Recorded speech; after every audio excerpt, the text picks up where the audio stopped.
आवाज और तस्वीर की दुनिया के दोस्तों, सलामती हो आप पर। आज जो कहानी मैं आप सबसे शेयर करने जा रहा हूं, ये मुझे इंस्टाग्राम पर मौसूल हुई। ये कहानी मुझे यावर अब्बास ने भेजी है और उनका कहना है ये उनके करीबी दोस्त ने भेजी है। इसे अपने प्रोग्राम में जरूर शामिल करें। इसे पढ़कर दोस्तों मेरे दिल पर तो दस्तक हुई। अगर इसे सुनकर आपके दिल पर भी दस्तक हो तो इससे हासिल होने वाले नतीजे पर गौर व फिक्र जरूर कीजिएगा। हम दो भाई और एक बहन है। वालिद साहब वफात पा चुके हैं, जबकि वालिदा हम भाइयों के साथ रहती हैं। बहन की शादी को 6 साल हो चुके हैं। इन 6 सालों में मैं कभी अपनी बहन से मिलने उसके घर नहीं गया। ईद शब बारात के मौका पर भी नहीं। सिर्फ माँ ही कभी कभार उससे मिलने जाती है। मेरी बीवी एक दिन मुझे कहने लगी, आपकी बहन जब भी आती है उसके बच्चे घर का हाल बिगाड़ कर रख देते हैं, खर्चा डबल हो जाता है। और तुम्हारी माँ हमसे छुपकर कभी उसको साबुन देती है, कभी कपड़े और कभी सर्फ के डब्बे और कभी तो चावल का थैला भर देती है। अपनी माँ से कहो ये हमारा घर है, कोई खैरात सेंटर नहीं है। ये सब सुनकर मुझे बहुत गुस्सा आया, क्योंकि मैं मुश्किल से घर का खर्च पूरा कर रहा था और माँ सब कुछ उठाकर बहन को दे देती थी। एक दिन बहन अपने बच्चों को लेकर घर आई हुई थी कि खेलते खेलते उसके बेटे ने टीवी का रिमोट तोड़ दिया। यह देखकर मुझे बहुत गुस्सा आया और मैंने माँ से कहा, माँ, बहन से बोलो हमारे घर सिर्फ ईद पर आया करे, और ये जो आप उसे साबुन, सर्फ और चावल का थैला भर कर देती हैं, बस बहुत हो गया। अब यह सिलसिला बंद कर दें। यह सब सुनकर मेरी माँ चुप रही, लेकिन मेरी बहन ने मेरी ये सारी बातें सुन ली, लेकिन उसने ऐसे जाहिर किया जैसे उसने कुछ नहीं सुना। शाम का वक्त होने वाला था। उसने अपने बच्चों को तैयार किया और मुझे कहने लगी, भाई मुझे बस स्टॉप तक छोड़ आए।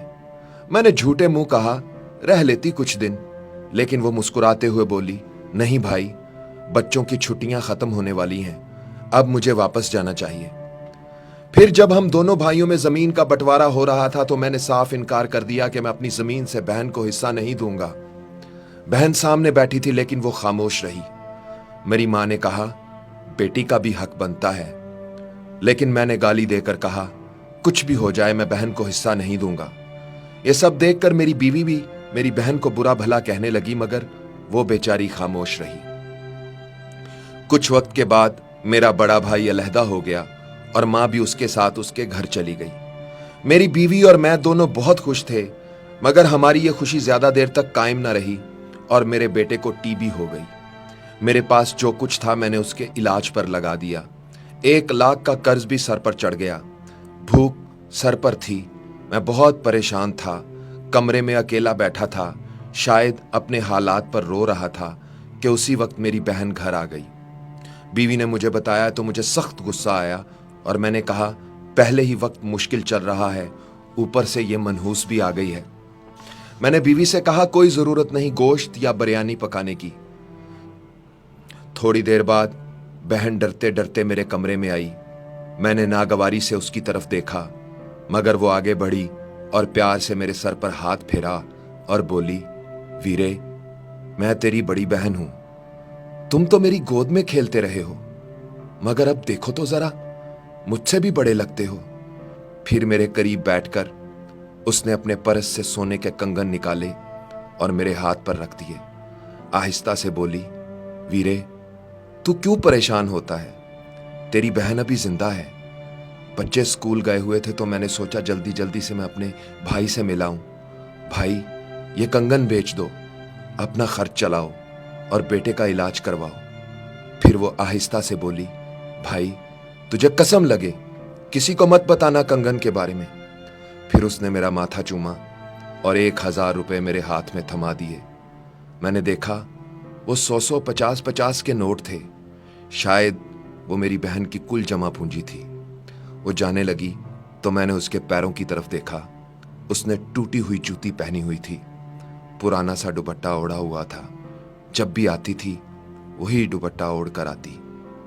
फिर वो चली गई। बहन की इस मोहब्बत को देखकर उस दिन मैं मर ही गया। हम भाई कितने मतलब परस्त होते हैं ना। बहनों को पल भर में बेगाना कर देते हैं और बहनों से भाइयों का जरा सा दुख भी बर्दाश्त नहीं होता।